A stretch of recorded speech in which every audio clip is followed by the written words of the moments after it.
Yes, you done know what's good. It's your boy Jeds. I'm back. My 2pence. Roll the intro. Let's go.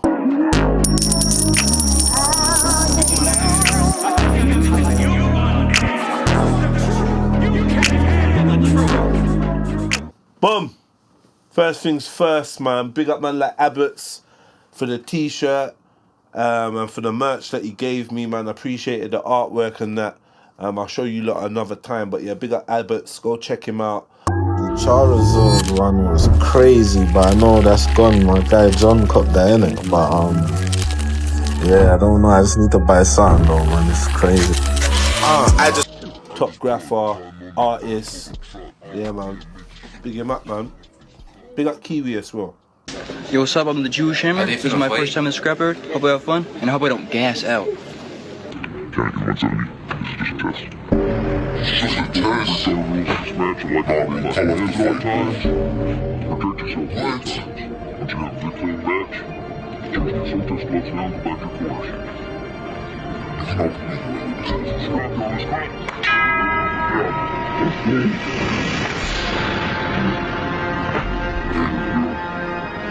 Let's get your mom out. He's mine. He's mine.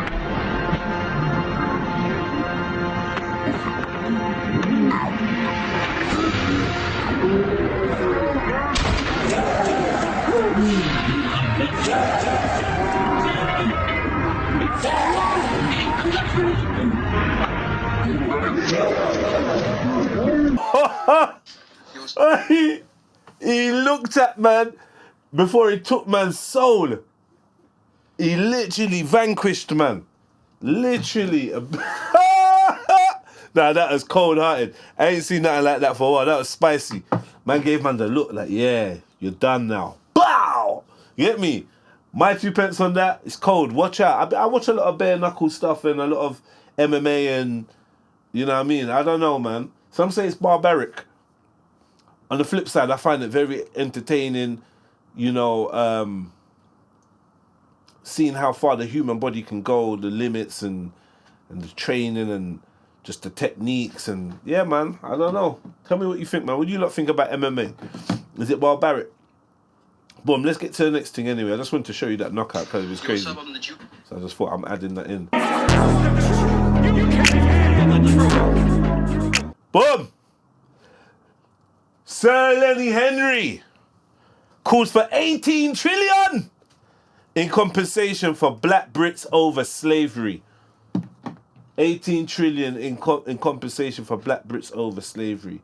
Now, for me, personally, I'm like, go for it.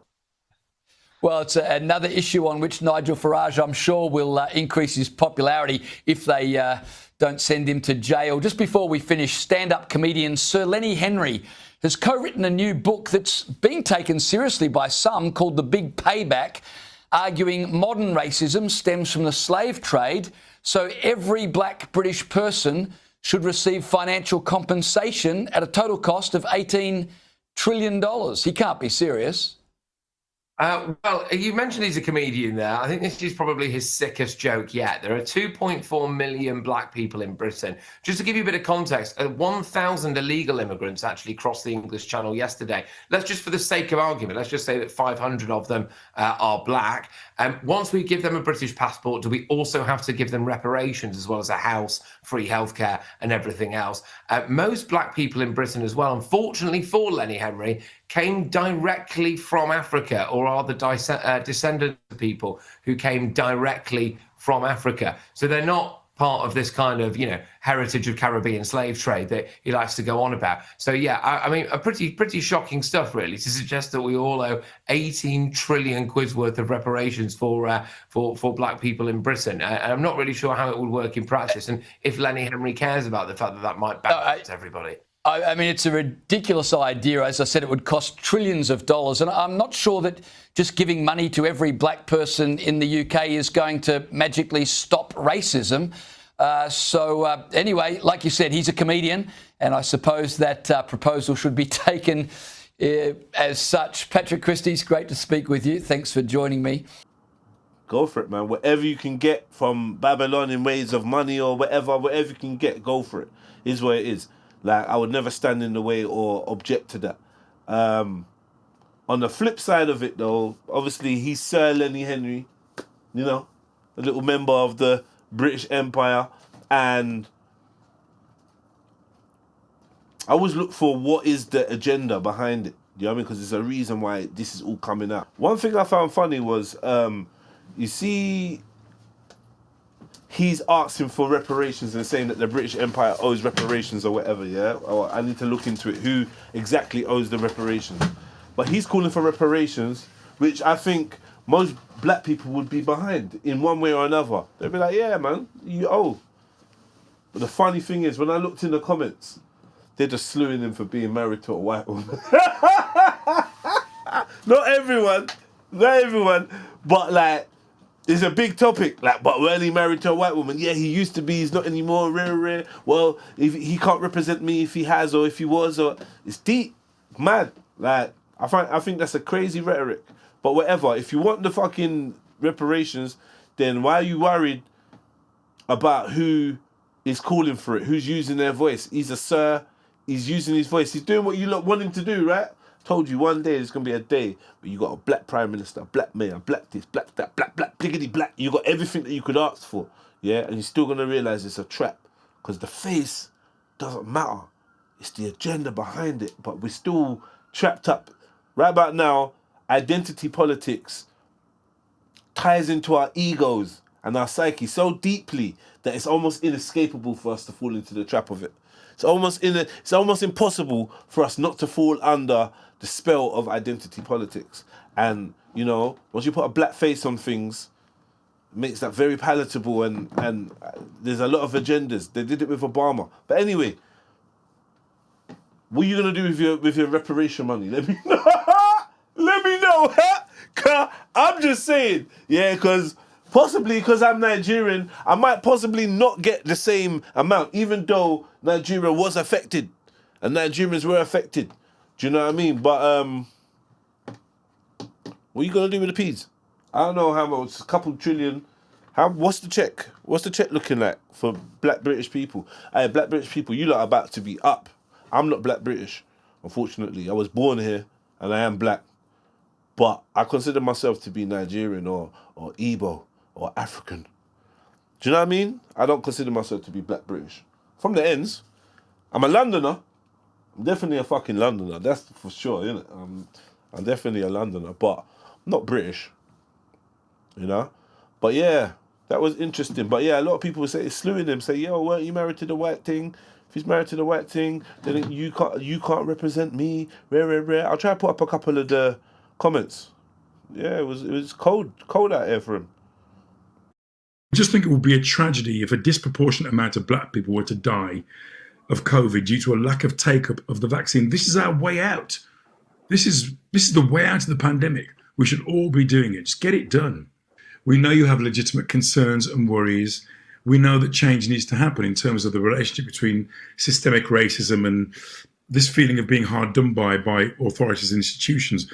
But we're asking people to trust the facts from the experts. We know, don't we, that the vaccine's been tested and is safe for all ethnicities. Millions of people have taken this jab. And we say that, look, if you've got worries, don't go online or talk to your mate down the pub. Go to a trusted health professional or visit the NHS website to find out more. Trusted health professional, NHS website, golden handshake. Job's a good one. Do that.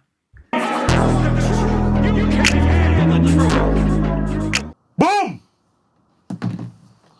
Stephen Lawrence's killer, one of them. Yeah, what's his name? I can't remember his name. What's his name? David Norris, 49. One of Stephen Lawrence's killers. One of the two people convicted for his death, for causing his death, for killing him.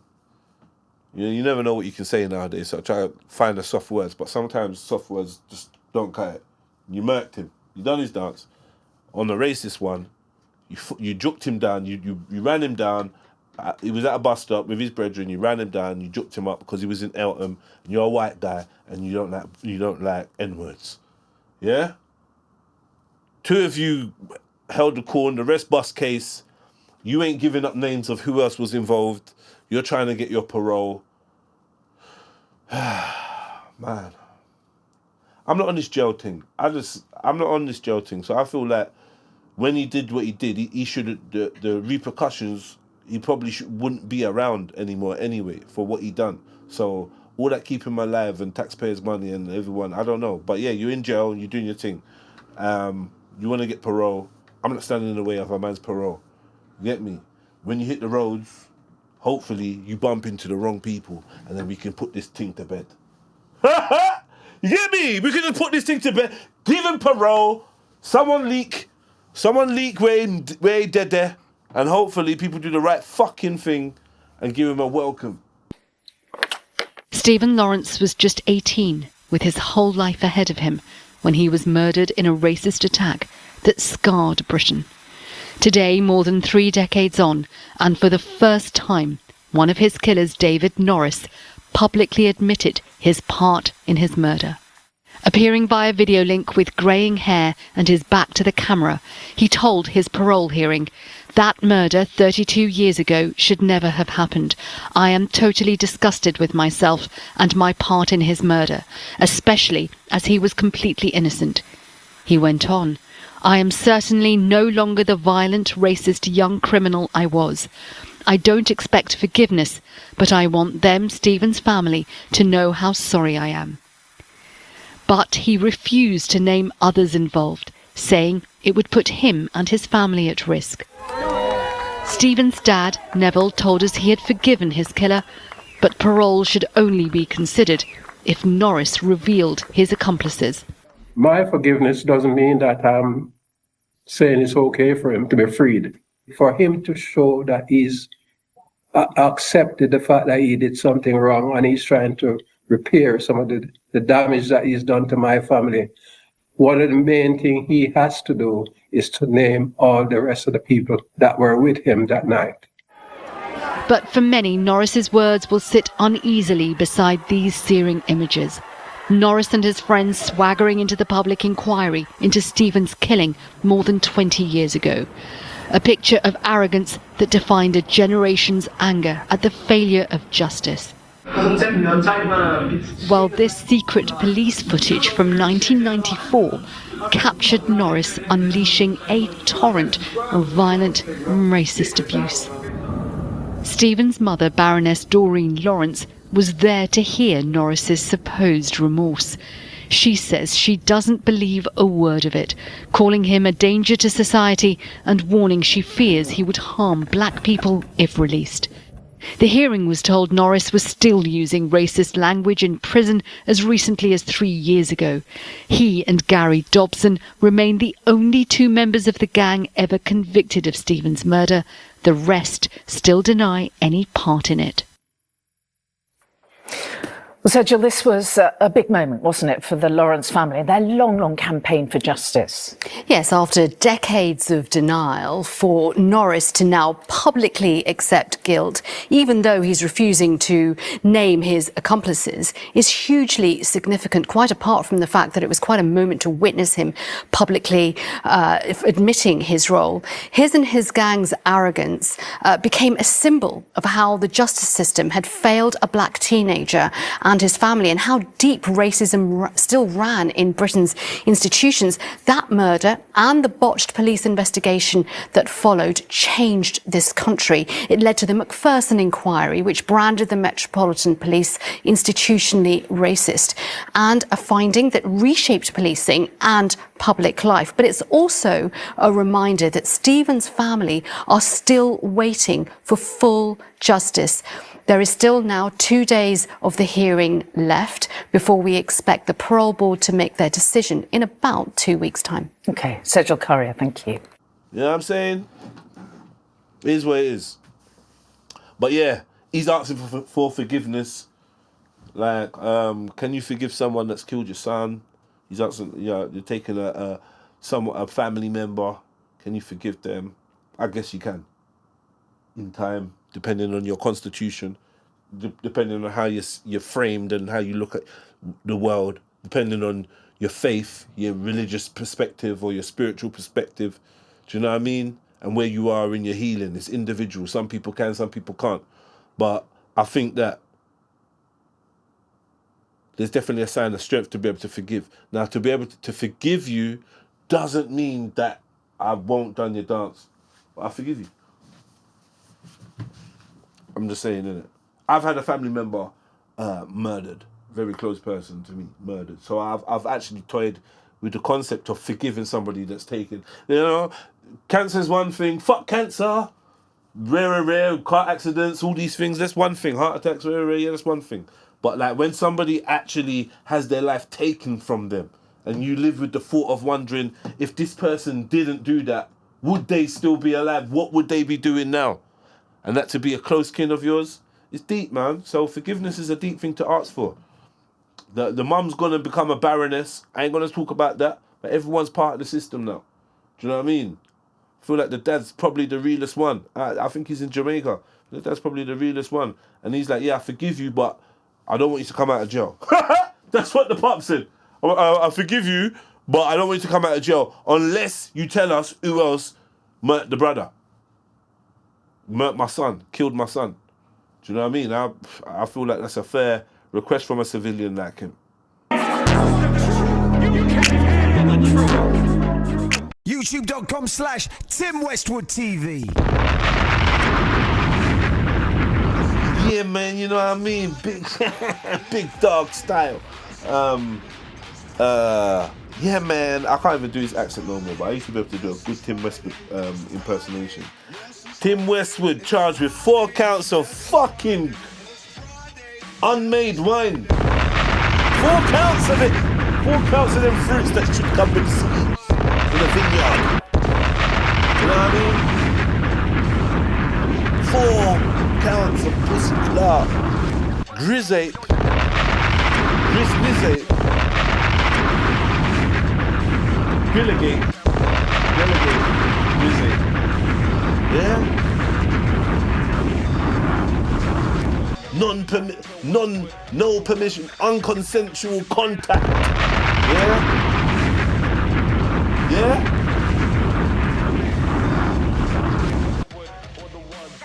Pussy thief. Fanny robber. He's a fan. They're saying he's a habitual fanny robber. It's just let me remind you what prosecutors here in the UK have said. They have charged the former BBC Radio DJ Tim Westwood with 4 counts of rape, 9 counts of indecent assault, and 2 other counts of sexual assault. So those details coming in the last few minutes. Here in the studio with me is our senior UK correspondent, Seema Katecha. And Seema, just tell us a little more what the Crown prosecution have actually said in the last few minutes. Yes, right. So, Matthew, as you say, Tim Westwood, 68-year-old, used to be a DJ on 1Extra for many, many years.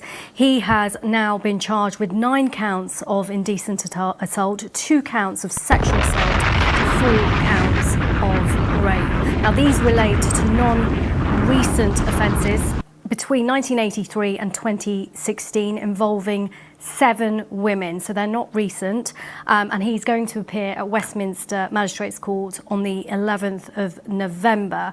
We can tell you what the CPS say. They say that they've decided to prosecute Tim Westwood for a series of serious offences. Our prosecutors have established that there is sufficient evidence to bring the case to trial and that it is in the public interest to pursue criminal proceedings. The Crown Prosecution Service reminds everyone that criminal proceedings are active and that the defendant has the right to a fair trial. I can bring you a few more details from the Metropolitan Police about these allegations of these offences. He's been charged with the following. In 1983, a 17-year-old girl was indecently assaulted in the Fulham area of London. In 1986, a woman in her 20s was sexually assaulted in the Vauxhall area of London. Between 1995 and 1996, a female between the ages of 17 and 18 was raped in London. It is also alleged that the same woman was sexually assaulted in central London within the same time frame, between 2000 and 2001, a female between the ages of 17 and 18 was raped and sexually assaulted in London. In 2010, a woman in her 20s was raped in London. In 2010, a woman in her 20s was sexually assaulted in Stroud. In 2016, a woman in her 20s was sexually assaulted in the Finchley area of London. And as I said, these charges relate to charges relate to 7 different women. A couple of questions. Remind people watching around the world a little more about who Tim Westwood was. How long did he work for the BBC? When did these allegations first emerge? And has there been any reaction from him or the BBC? Yes, so he worked on One Extra for many, many years. One of the most famous DJs at that time. And some of our viewers and listeners may recall that in, let me just remind you of the date, 2022 in April, the BBC actually carried out an investigation where it heard from 18 different women making very serious allegations about Tim Westwood. That investigation was carried out by a reporter, Chichi Azundu. That was back in 2022. So a very prominent DJ at that time. We've not heard anything from him as yet. We've not heard anything from the BBC either. But this story has just broken in the last 20 minutes or so. Yeah? Fucking snatch and grab. Man like Westwood. Boy, what can I say about Westwood, man? Like, it is what it is. That was never my dog. You get me? I listened to him in jail, you know, like everyone listened to Tim Westwood on the Friday and that, playing the hip hop. That was as far as I took it. I wasn't into the liking man or being fond of man or caring about what Tim Westwood was doing. Do you know what I mean? I've been to a couple Westwood raves around the country with the man them, you know what I mean? Just going out and whatever. Oh, this is Westwood. We've never followed him. We've never cared about Westwood. He just seemed like a bit of a gatekeeper to us. Obviously, the weird way that he moved and whatever was obvious to us, but we never welcomed him into the culture. I'm not a part. I don't feel guilty for Westwood. You get me? There was other people that love to welcome and bring people and let them be charged of the fucking culture. It is what it is. I just stood on the outside in the underground with the rest of us. Like, yo, we just saw what he was going with. I never got invited to Radio 1. My brothers never went to Westwood and did the Westwood crib session. None of that was going when we was about. He was just bringing down rappers. He brought down Biggie, Little Kim, Foxy Brown, Busta Rhymes to Carnival. I enjoyed that. Do you know what I mean?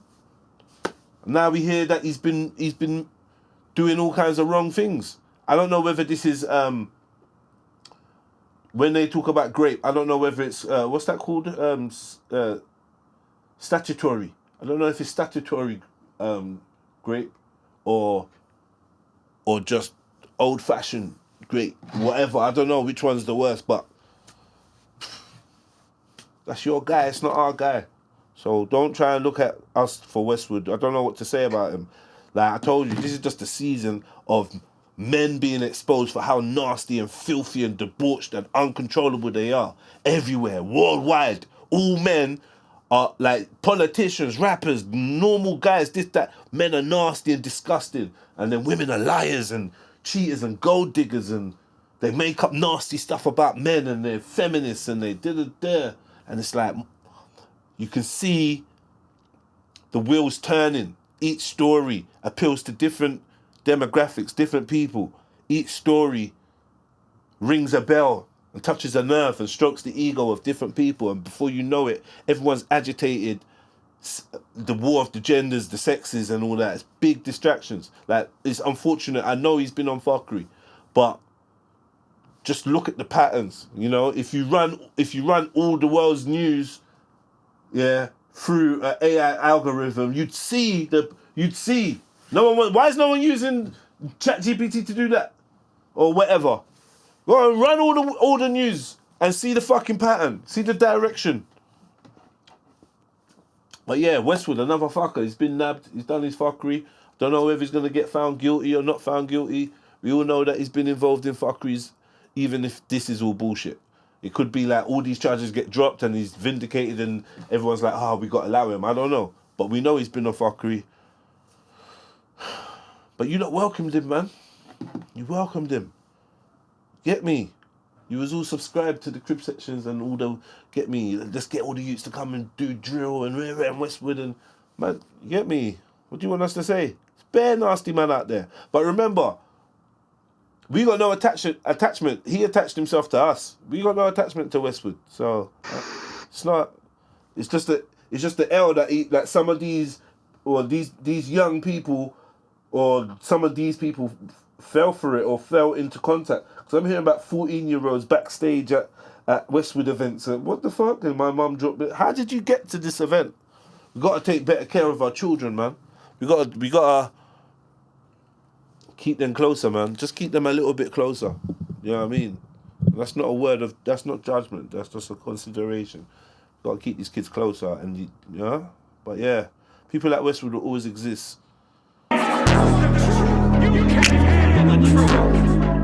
Ever want to settle down, but you're constantly consuming content that is degrading women or like talking down on men, or men won't do this, men can't do this. If he doesn't do this, then I won't do this. Like, oh my God, it's so funny because people live in the real world in a certain way, but they come online and they have this opinion, this strong opinion and like strong advice that they don't follow themselves in their real life. So if you want to be following people's advice that, number one, hasn't worked for them, or number two, they don't even follow that own advice themselves, then carry on. Let me tell me how it works out for you. Do you know what I mean? If you are somebody that wants something healthy, you really have to like actually take the content that you're consuming so seriously. I'm not gonna cap. The reason I started thinking about this is I watched Nella Rose's recent vlog, right? My future husband is so useless. I hate him.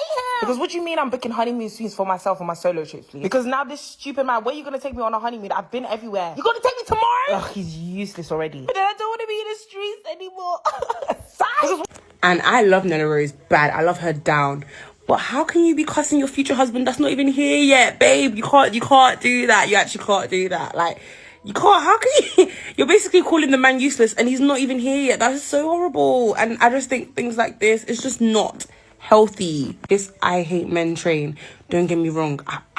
It's justified. It's so justified, guys. I promise you, a low-key still, I hear it. But when you consume so much content that's constantly negative about men and about relationships and toxic and this and that, and it's just all negative, your mind is forever living in that negative, toxic state.